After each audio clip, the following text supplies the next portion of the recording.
Polynomials की weightage सबसे कम है, बट इसका मतलब ये नहीं कि हम उसे इग्नोर करेंगे, राइट? तो एमसीक्यूज सबसे इजी टॉपिक है पूरे पेपर का, लेकिन वो भी चैलेंजिंग हो जाता है अगर क्वेश्चन थोड़ा सा ट्रिकी हो जाए। तो यहाँ पे हम उस ट्रिकीनेस को खत्म करेंगे, उसको कॉन्फिडेंस में बदलेंगे, because we are going to cover all the MCQs from exemplar, from all the PYQs and CBSE competency series. So let's see polynomials पे कितना कॉन्फिडेंस है, और अगर नहीं है तो उसे बना लेते हैं। Let's begin. सबसे पहले एग्जाम्पल, पहला क्वेश्चन क्या कहता है, सैंपल क्वेश्चन उठाया मैंने पहला। If 1 0 of the quadratic polynomial x² + 3x + k is 2, then the value of k। बेटा देखो, इसके अंदर क्या करना होता है, जब हमें एक जीरो गिवन है हम x में सब्स्टिट्यूट कर देंगे, राइट? तो हमें क्या मिल जाएगा, 4 + 3 × 2 + k = 0, क्योंकि अगर वो जीरो है उसका तो रिमाइंडर आपका जीरो आना चाहिए, and that means 4 + 6 + k = 0। k की वैल्यू क्या आ गई, -10, and that is your answer. जब भी एक जीरो गिवन होता है हम x में सब्स्टिट्यूट करेंगे and what ever is required उसको फाइंड करेंगे, ठीक? Next question. अब यहाँ पे हम एक्सरसाइज स्टार्ट कर रहे हैं और इसमें कुछ 10-11 क्वेश्चन है, we are going to do them. पहला क्वेश्चन कहता है, if one of the zeros of a polynomial is -3, then the value of k। बिल्कुल जैसा क्वेश्चन अभी किया वैसा ही क्वेश्चन है, हम x में -3 सब्स्टिट्यूट करेंगे। सो वी गेट k - 1, 9 मिलेगा x² की जगह, -3k + 1 = 0। बेटा देखो, जैसे एमसीक्यू में हमें क्विक फिक्स मैनर में करना होता है, I am trying to explain with that only, because जितने ज्यादा हम फालतू स्टेप्स लिखेंगे चीजें उतनी कॉम्प्लिकेट बनेगी, और एमसीक्यू के लिए it is not a good practice. तो जब भी एमसीक्यू करो, किसी भी बुक में से करो, कहीं से भी करो, हमेशा उसको शॉर्ट तरीके से करने की कोशिश करो, because it is going to enhance your speed. Speed management बहुत जरूरी है। फाइन।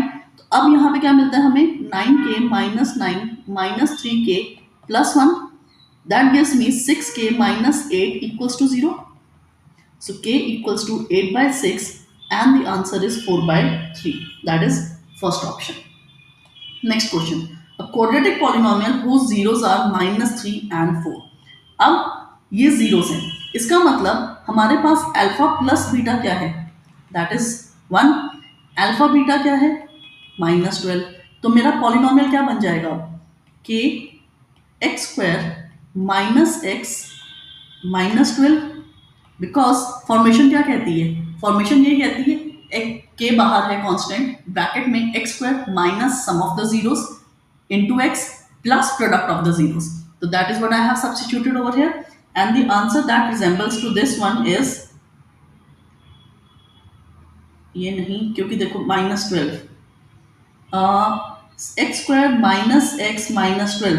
सी यहाँ पे the answer that is going to be is C option, because यहाँ पे हमारे पास 2 आ रहा है, नीचे हाफ आ रहा है, हमारे पास इस आंसर में हाफ नहीं आया था लेकिन k था, उन्होंने k की वैल्यू को 2 डाला है smartly.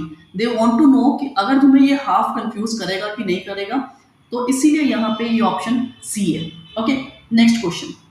If the zeros of the quadratic polynomial are 2 and -3, then, अब 2 and -3 मतलब अल्फा प्लस बीटा क्या मिलता है, -1 मिलता है, और अल्फा प्लस बीटा क्या होता है, -b/a, मतलब -a + 1 = -1, खत्म। a + 1 = 1, a की वैल्यू आई 0। एंड इसमें देखो, इसमें सिर्फ एक ऑप्शन है which is b, a = 0। b में नहीं निकाल रही क्योंकि वही ऑप्शन नजर आ रही है। Fine. Next question. The number of polynomials having zeros -2 and 5। देखो, कहने को सिर्फ हमें 2 जीरोस गिवन है, तो समझ आती है कि क्या फैक्टर्स बनेंगे। फैक्टर्स ज्यादा से ज्यादा यही बन सकते हैं, x equals -2, that is x + 2, and similarly x - 5, यही समझ आती है। But the options are infinite because of k। ये k जो होता है ना बाहर, बहुत इंपॉर्टेंट है, बिकॉज पूरे पॉलिनोमियल का काया पलट कर देता है, उसकी चेंज कर देता है सिचुएशन। तो इस k की वजह से the answer over here is going to be more than 3। Infinite होता तो इनफाइनाइट ऑप्शन होती, यहाँ पे more than 3 suits the scenario. ठीक। Next, given that one of the zeros of a cubic polynomial. अच्छा, ये क्वेश्चन हमें नहीं करना, गलती से मैंने पेस्ट कर दिया था। This is a cubic polynomial, उसके क्वेश्चंस हमें नहीं करने। Fine, next question, the zeros of the quadratic polynomial are. अब देखो, यहाँ पे एक गंदा सारा सा पॉलिनोमियल उन्होंने दे दिया x square plus 99x plus 127। हम इसको फैक्टराइज नहीं करने बैठेंगे, हम जीरोस नहीं निकालेंगे। What they want to know कि क्या हमें इस चीज की समझ है, बेसिक कंसेप्ट की। यार सीधी सी बात देखो, यहाँ पे सारी टर्म्स पॉजिटिव हैं, सारी टर्म्स पॉजिटिव हैं, जो भी जीरोस हो, आंसर क्या बनता है देखो, it is x plus alpha x plus beta. कुछ भी नेगेटिव नहीं होगा इन ब्रैकेट्स के अंदर, बिकॉज एक भी चीज नेगेटिव होती तो हमारा पॉलिनोमियल के अंदर कहीं ना कहीं नेगेटिव एग्जिस्ट करता, जो नहीं है। राइट, अब इसको अगर मैं जीरो करूं तो एक्स की वैल्यू क्या आती है, माइनस एल्फा, एक्स की वैल्यू क्या आती है, माइनस बीटा। इसका मतलब जो मेरे जीरोस है ना, दोनों नेगेटिव है, इस चीज का ध्यान रखना। And the answer is both negative. देखो, वहां पे फैक्टर्स फैक्टर्स हमारे पॉजिटिव हैं लेकिन जीरोस नेगेटिव है। Please do not gate confused, factors positive होने और जीरोस नेगेटिव होने में फर्क होता है। So this is what the question is asking. Next question, the zeros of this polynomial. अब जीरोस हमें नहीं पता, इतना पता है कि के जीरो नहीं है। Right, they can not both be positive, can not both be negative, are always unequal, are always equal. अब यहाँ पे यार एक सीधी सी बात देखो, हमें क्या गिवन है, alpha plus beta is minus के एंड अल्फा बीटा इज के। मतलब सपोज करो कोई भी वैल्यू डाल के देख लो, अगर मैं डालूं यहाँ पे के की जगह पे -7 और के 7, अल्फा बीटा कभी भी इक्वल नहीं आ रहे। Right, they are never going to be equal. तो आंसर क्या बनता है, they are always unequal. Next question, if the zeros of this quadratic polynomial are equal then. अब दो इंपॉर्टेंट चीजें समझाऊंगी यहाँ पे, ध्यान से समझना please. Let me just locate the space. अब सबसे पहले जब हमारे पॉलिनोमियल क्वेश्चन है जीरोस हमारे इक्वल है, जीरोस इक्वल होते हैं ना, तो ग्राफ ऐसा होता है कि it is touching, the turning point is touching the x axis. ठीक, ये हो गई एक चीज। दूसरा, अब उन्होंने पूछा है सी और ए की नेचर या सी और बी की नेचर। थोड़ा सा कंसेप्ट ना ओवरलैप करेगा क्वाड्रेटिक से। जीरोस इक्वल होने का मतलब डिस्क्रिमिनेंट आपका जीरो हो गया, b square minus 4ac equals zero, b square equals 4ac। अब ac हमारा राइट साइड पे है, b हमारा लेफ्ट साइड पे है। देखो b नेगेटिव भी हो सकता है, पॉजिटिव भी हो सकता है, क्योंकि हम उसका स्क्वायर कर रहे हैं, हमें नहीं पता। लेकिन हमें इतना पता है कि जो हमारा आउटपुट है वो तो पॉजिटिव है, आउटपुट इधर भी पॉजिटिव है। राइट, और आउटपुट पॉजिटिव कब होता है, जब दो जो टर्म्स मल्टीप्लाई हो रही है, जो नंबर्स मल्टीप्लाई हो रहे हैं, वो दोनों या तो पॉजिटिव हो या दोनों नेगेटिव हो। अगर वो ऑपोजिट साइन के होंगे तो आंसर नेगेटिव आएगा। इसका मतलब ए और C have to be of the same sign, they are A and C have to be of the same sign, and therefore the answer is C. A and C have same sign. Okay. Next, if one of the zeros of this polynomial is negative of the other, okay, alpha equals minus beta, ये कहा है एक zero दूसरे का negative है, इसका मतलब alpha plus beta equals to zero हो गया, मतलब सम जीरो हो गया। X square minus 0x plus c, क्या बचता है, एक्स स्क्वायर प्लस सी, ये बचता है। अब उन्होंने कहा, और मोरोवर इन्होंने कहा एक दूसरे का ऑपोजिट साइन है, तो प्रोडक्ट क्या बनता है, माइनस अल्फा बीटा, यानी यह माइनस आएगा, ये भी माइनस आएगा। तो इसका मतलब we do not have any linear term and the constant is negative. So which has no linear term, first option है which has no linear term and the constant is negative. तो इस question को करने का ये तरीका है कि आपको अल्फा बीटा को, एक को नेगेटिव एक को पॉजिटिव रखो, प्रोडक्ट आपका नेगेटिव हो गया, सम जीरो हो गया, and this is what you need to understand with respect to formation of a polynomial. Okay, now the last question of these MCQs from exemplar, बहुत इजी क्वेश्चन है। Which of the following is not a graph of a quadratic polynomial. Parabola जहां जहां है वो तो quadratic ही है, और ये पैराबोला हमारे पास डी ऑप्शन में, सॉरी डी ऑप्शन में नहीं है, and that is why this is the answer, क्योंकि उन्होंने पूछा which of the following is not a quadratic polynomial. Fine, now we are done with example, we are going to start with PYQs। तो ये रहे हमारे पहले PYQ। Okay, the first question, if alpha and beta are the zeros of this such that alpha plus alpha beta is minus 2 by 3, then the value of k। ये question अभी मार्च के paper में आया था। ओके, अब क्या करेंगे यहाँ पे, देखो हमें कहा गया कि इस रिलेशन की वैल्यू माइनस 2 बाई 3 है, तो हम अल्फा प्लस बीटा की वैल्यू डालेंगे। Alpha plus beta is minus b by a, minus b by का मतलब माइनस 6 बाई 3 जाता है यहाँ पे। अल्फा बीटा का मतलब होता है सी बाई ए, तो वो जाता है k by 3 and this is minus 2 by 3। तीनों डिनोमिनेटर्स 3 हैं, उसको इग्नोर कर दो। के की वैल्यू क्या आ जाती है, minus 2 plus 6 that is 4 and the answer is D. Okay, next question. Question कहता है two polynomials are shown in the graph below, the number of distinct zeros.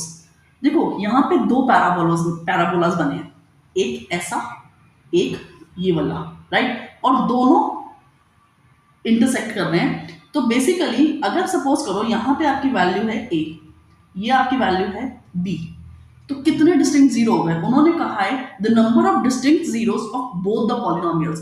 Distinct zeros मतलब अलग कितने जीरोस हैं, वैसे दो पॉलिनोमियल्स हैं, 4 जीरोस बनते हैं, पैराबोला का मतलब क्वाड्रेटिक है, 4 जीरोस बनते हैं, लेकिन उन्होंने पूछा है कितने अलग हैं, दो अलग वैल्यूज हैं। क्यों, क्योंकि ए वैल्यू दोनों पॉलिनोमियल में एग्जिस्ट कर रही है, बी वैल्यू भी दोनों में एग्जिस्ट कर रही है, सो टोटल हमारे पास सिर्फ दो अलग वैल्यूज हैं एंड हेंस द आंसर। ठीक, next question, if -4 is a zero of this polynomial then the value of k. बहुत इजी क्वेश्चन है, -4 हमें एक जीरो गिवन है, तो x में हम -4 डालेंगे, हमें मिल गया 16 प्लस 4 -2 -2k इक्वल्स 0। देखो यहाँ पे मैंने क्या किया, मैंने ये नहीं लिखा कि -4 स्क्वायर देन माइनस ब्रैकेट में -4, केयरफुली उस चीज को सब्स्टिट्यूट किया और एक ही स्टेप बनाया, राइट। अब क्या बनता है 20 -2 18 -2k इक्वल 0, k की वैल्यू 9 आ रही है एंड दैट्स ऑल। बेटा जल्दी से जल्दी एमसीक्यूज करने की कोशिश करो, it's not just for the exam but practice करते हुए भी अगर हम एमसीक्यूज में टाइम कम वेस्ट करें, इन द सेंस स्टेप्स में कम टाइम वेस्ट करेंगे, we are able to devote that time to the longer questions for better practice. Next question, if alpha and beta are the zeros of this polynomial then the value of alpha plus alpha beta, जैसे ऊपर question था similar question है, अब alpha beta हमें कहा है zeros है, तो यहाँ पे value it is going to be in terms of a and b. Alpha beta क्या है यहाँ पे माइनस बी बाई ए, यहाँ पे आएगा सिर्फ ए, अल्फा बीटा की वैल्यू क्या आएगी माइनस बी, आंसर बन गया a minus b and C option. Next question, zeros of this polynomial, ये क्वाड्रेटिक है। इसी तरह का ना एक क्वेश्चन फैक्टराइज के नाम से एनसीईआरटी की फर्स्ट एक्सरसाइज है शायद, उसके अंदर एग्जिस्ट करते हैं। Anyways let's start with this question. अब यहाँ पे हमें इसको फैक्टराइज करना है, स्क्वायर रूट है। देखो कांस्टेंट हमारा 4 है, उसके फैक्टर्स क्या बनते हैं, या 4 1 बनते हैं या 2 and 2 बनते हैं। बीच में हमारे पास है 3√2, मतलब √2 तो एग्जिस्ट करेगा ही करेगा, तो 4 और 1 की ऑप्शन नहीं है, it is going to be 2 and 2। कैसे, x square -2√2x -√2x plus 4। अब आप क्या देखो यहाँ पे ये देखो, अगर मैं 2 को और √2 को मल्टीप्लाई करती हूँ, मुझे क्या मिल रहा है, ये 2 है, मुझे 4 मिल गया, that is what I wanted. Product 4 होना चाहिए, सम तो नजर ही आ रहा है -2√2 -√2 -3√2 जो हमें चाहिए था, मतलब जो हमने कॉम्बिनेशन बनाया फैक्टर्स का वो बिल्कुल सही है। अब क्या करेंगे, ग्रुपिंग कर देंगे, तो we are having x common, यहाँ पे x -2√2 बचता है, यहाँ पे √2 कॉमन आएगा, यहाँ पे भी x -2√2 बचेगा। कैसे बचेगा ये समझा देती हूँ। जब हम कुछ कॉमन निकाल रहे होते हैं उसका मतलब है हम डिवाइड कर रहे हैं, तो 4 को जब आप √2 से डिवाइड करते हो, रैशनलाइज करो साथ के साथ, what do you get 4/2√2 and that is 2√2। इसीलिए मैंने कॉन्फिडेंस से यहाँ पे 2√2 लिखा। अब फैक्टर्स क्या आ रहे हैं, x -√2 x -2√2, तो जीरोस क्या बन गए, जीरोस बन गए √2 एंड 2√2, पॉजिटिव हो जाएंगे क्योंकि हर फैक्टर को आप जीरो से इक्वेट करोगे, √2 उधर शिफ्ट हो गया, 2√2 भी उधर शिफ्ट हो गया, so the answer is B option. Next,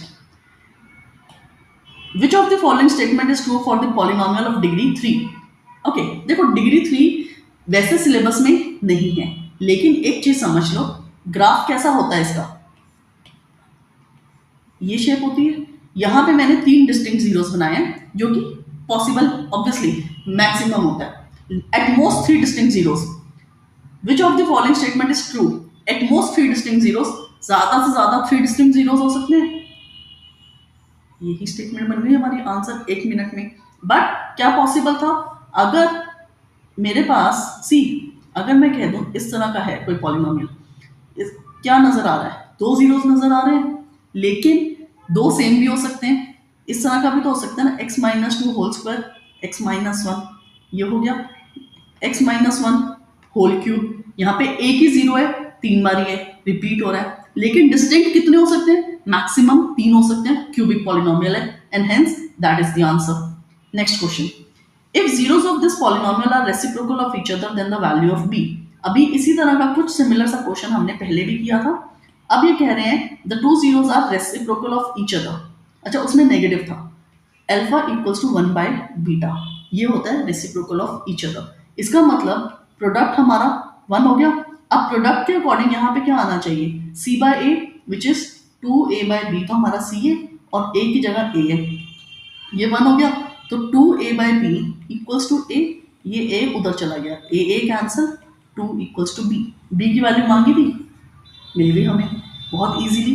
concept clarity बहुत जरूरी है किसी भी तरह का एमसीक्यू हैंडल करने के लिए। अब ये देखो, ये सारी चीजें एग्जाम्पलर में हमने जो क्वेश्चंस किए, ये क्वेश्चंस बहुत डिफरेंट है, लेकिन अभी आए थे मार्च के पेपर में।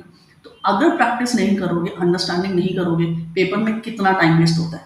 Okay, next, in the given figure, if the given figure shows the graph of this polynomial, then देखो, एक चीज मैंने अपने पॉलिनोमियल्स की वीडियो में भी डिटेल में समझाई थी जब ग्राफ हैंडल किए थे, यहाँ पे लिंक टैग किया हुआ है। या देखो, अगर हमारे पास ये नॉर्मली हमें पैराबोला के नाम पे ये ज्यादा से ज्यादा चीजें यही देखने को मिलती हैं। ऐसे सिनेरियो में जब एक प्रॉपर यू शेप पैराबोला होता है, हमारा a is always greater than 0। Okay, लेकिन जब ये उल्टा हो गया u, इसका मतलब a is less than 0 and hence the answer a less. अगर आपका पैराबोला उल्टा हो गया, मतलब a लेस देन 0 है, आपका पॉलिनोमियल नेगेटिव हो जाता है। Okay, next question, if the sum of the zeros is √2 then the value of k। अब उन्होंने हमें यहां पे कह दिया कि alpha plus beta is √2। Alpha plus beta क्या होता है? Minus b by a। तो अब हम उसकी वैल्यू डालते हैं k √2/2, ये है k इज इक्वल्स टू 2 आ गया, और k इज इक्वल्स टू 2 आ गया। Okay, next question, the zeros of this polynomial are twice the zeros of this polynomial, then the value of p। थोड़ा सा लंबा क्वेश्चन है। पहले पॉलिनोमियल के जो जीरोस है ना, they are twice the zeros of the second polynomial. मतलब इसके जीरोस अगर अल्फा बीटा है और इसके मैं ले लेती हूँ p एंड q, तो alpha plus beta is equals to 2p plus 2q। ठीक, ट्वाइस p प्लस q, ये हो गया। p कहाँ है? अच्छा, ये है। ओके, यहाँ पे क्या बनता है? माइनस p बनता है। अब ये बेसिकली मैंने जो p q लिखा था ना, मेरा ये मतलब था कि सम ऑफ द जीरोस। अब यहाँ पे सम क्या आ रहा है? देखो, क्वेश्चन को शॉर्ट करके समझा रही हूँ, राइट। सम क्या है यहाँ पे? -b/a दैट इज 5/4, उसको सब्स्टिट्यूट करते हैं, तो वैल्यू क्या आ रही है? -p इक्वल्स 2 इंटू 5/4 बनता है, ये आ गया, यानी p is equals to -5/2 and we have the answer। Short करके समझाया, ध्यान से समझना। इसको करने का एक लंबा तरीका भी होता है। देखो, हमें क्या कहा गया था कि जो पहला पॉलिनोमियल है उसके जीरोस दूसरे के ट्वाइस हैं, राइट। तो दूसरे के जीरोस को मैंने ट्वाइस किया, 2 टाइम्स हो गया। अब 2p प्लस 2q होगा, एक जीरो ट्वाइस है तो दूसरा जीरो भी तो ट्वाइस है, तो 2 कॉमन आ गया, ब्रैकेट में p प्लस q बचता है, यानी सम ऑफ द जीरोस, उसकी वैल्यू डाली and the question got done। Next question, if alpha and beta are the zeros of this polynomial then the value of 1/alpha plus 1/beta। ये सबसे ज्यादा common question, practice के लिए बहुत जरूरी। Okay, अब 1/alpha plus 1/beta, इसका मतलब होता है beta plus alpha over alpha beta. LCM लिया मतलब ये इधर चला गया, वो उधर चला गया, और नीचे इन दोनों का प्रोडक्ट। अब हम अल्फा प्लस बीटा की वैल्यू डालेंगे विच इज -3/5 और अल्फा बीटा की वैल्यू है -7/5. सो द आंसर इज 3/7 क्योंकि 5 cancel minus minus cancel. Next question. The ratio of the sum and product of the roots of this quadratic equation is this. The ratio of the sum and the product of the roots. ये question शायद quadratic का है but चलो कुछ नहीं होता, हम कर लेते हैं. कई क्वेश्चंस ओवरलैपिंग होते हैं ना क्वाड्रेटिक और पॉलिनोमियल्स के. Okay, sum of the roots. Sum of the roots का मतलब 6/5, प्रोडक्ट 21/5. तो 6/21 का मतलब 2/7 हो गया and the answer. Okay, next question. If alpha and beta are the zeros of this polynomial and alpha plus beta is equals to alpha beta, then the value of k. अब alpha plus beta is equals to alpha beta. Sum is equals to product. Sum क्या है यहाँ पे 30/k. Product क्या है 45k upon k. Okay, ये cancel हुआ तो 30/45 is equals to k. That is 6/9 and that is 2/3. k की वैल्यू आ गई 2/3. Okay, next question. The graph of this polynomial, the number of zeros from the graph. कितने zeros मिल रहे हैं यार? देखो, कहने को हमें नजर आ रहा है कि ये सिर्फ एक पॉइंट पे टच कर रहा है, राइट? लेकिन जीरो से दो जाएंगे. क्यों? पैराबोला है. पैराबोला का मतलब क्वाड्रेटिक, क्वाड्रेटिक का मतलब दो जीरोस.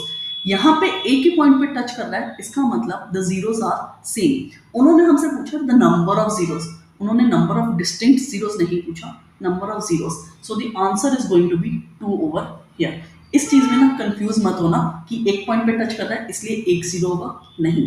नंबर ऑफ जीरो दो हैं, उन्होंने डिस्टिंक्ट पूछा होता तब हम बात करते हैं. Okay, next question. If alpha and beta are the zeros of this polynomial then 1/alpha plus 1/beta equals. देखो फिर से वैसा ही क्वेश्चन है. Alpha plus beta over alpha beta होता है, वैल्यू डाल देते हैं -1/-1. Answer is just 1. नेक्स्ट, जब हम क्वेश्चन को कर लेते हैं ना तो सिमिलर क्वेश्चन जब दोबारा आए उसको और स्पीड इंक्रीज करने की कोशिश करनी चाहिए. विच of the following is a quadratic polynomial having zeros. Okay, अब ये है, अगर मुझे इनको ऐड करना है, सम तो जीरो हो गया, प्रोडक्ट क्या बनता है -4/9, तो x² -4/9 बनता है. दैट मीन्स 9x² -4 1/9 भी हो सकता है. लेट्स सी कोई ऑप्शन मिल रही है हमें सिमिलर. 4x² -9 नहीं है, x² + 9/4 बिल्कुल भी नहीं है. 4/9 9x² + 4 ये भी नहीं है. 5 9x² - 4. Okay, options are pretty different over here. Is a quadratic polynomial having zeros.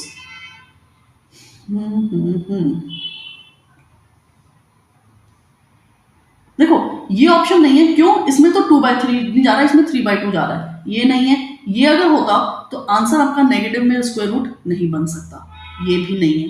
अब बचती है ये ऑप्शन. आंसर तो यही जाएगा, लेकिन कैसे? Let's see. 9x² - 4 की बात हो रही है इक्वल्स टू 0. तो x² = 4/9, x = ±2/3 आ गया. वही उन्होंने दिया है, right? So the answer is B part over here. Next question. If one zero of this polynomial is reciprocal of the other, then what is the value of k? अब alpha is equals to 1/beta. That means product आपका 1 आ गया. Product 1 आ गया. Product यहाँ पे क्या given है? Product is -k - 2 upon 6. This is equals to 1. तो -k + 2 = 6. k की वैल्यू क्या आ रही है? 2 - 6 that is -4. So the answer is A option. Next, the zeros of this polynomial are given by. अब उन्होंने जीरोस मांगे हैं, यानी सीधा साधा फैक्टराइज करना है और कुछ नहीं करना. और अगर मैं फैक्टराइजेशन को क्विक तरीके से समझाऊं, यहाँ पे देखो प्रोडक्ट 3 है, ये प्रोडक्ट होता है 3. तो 3 का मतलब 1 और 3 बनते हैं फैक्टर्स, x + 1 और x + 3. Sorry, just a moment. It is going to be x + 1 and x + 3. तो उन्होंने क्या मांगा था? जीरोस, यानी -1 और -3. D option. Next question. If alpha and beta are the zeros of this polynomial, then the value of alpha square plus beta square. Okay, अब आया alpha square plus beta square. यहाँ पे a plus b whole square की reverse identity use होती है. कैसे? अगर हम अल्फा प्लस बीटा को होल स्क्वायर करें, it is alpha square plus beta square plus 2 alpha beta. मुझे ये चाहिए तो 2 अल्फा बीटा को उधर ले रही हूँ, equals alpha square plus beta square. अब लेफ्ट हैंड साइड में हम सिर्फ वैल्यूज को सब्स्टिट्यूट करेंगे. Alpha plus beta whole square की वैल्यू आ रही है ए स्क्वायर और इसकी वैल्यू आ रही है 2 minus product is minus b, right. तो a square plus 2b, a square plus 2b, and the option is B option. Okay, do we have more? Okay, last set of questions from PYQs. If alpha and beta are the zeros of this, then the value of alpha plus beta. यार देखो, यहाँ पे जो polynomial है ना, it is x square minus one. इसके अंदर linear term नहीं है, मतलब सम नहीं है. सम नहीं है इसका मतलब सम जीरो है. तो उन्होंने क्या मांगा? अल्फा प्लस बीटा की वैल्यू मांगी. भाई वो तो जीरो हो गई.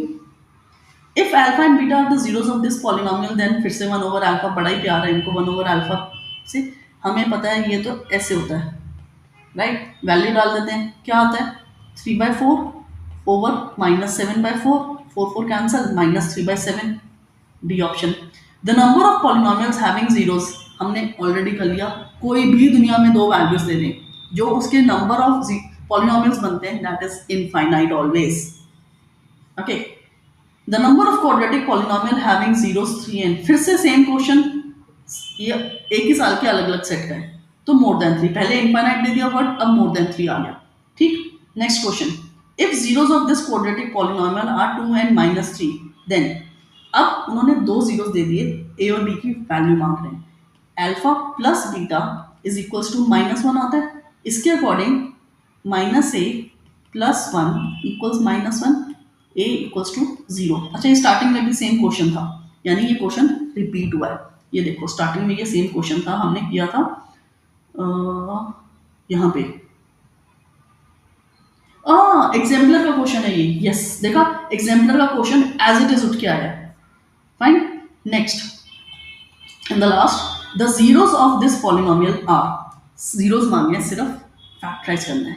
ओके, फैक्टराइज करेंगे अब. सो वी हैव 3 इंटू 4 करेंगे पहले, -12.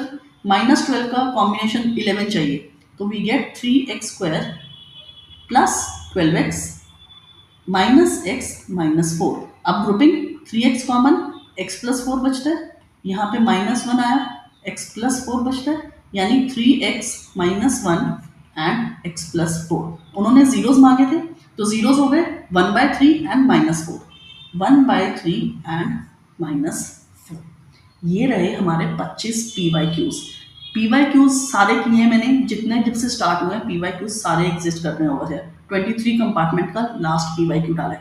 Fine. So do practice. So now let's begin with CBSE competency series. And as far as I know, there is only a single question in MCQs for competency series which is currently in your syllabus. Booklet में 2 question given है, लेकिन एक question बिल्कुल भी तुम्हारे course के लिए नहीं है. Okay, next, the question says now shown below is a part of the graph for hx. Parabola given है, लेकिन ये पैराबोला -2 पे मीट कर रहा है, राइट. इसका मतलब एक फैक्टर हमारा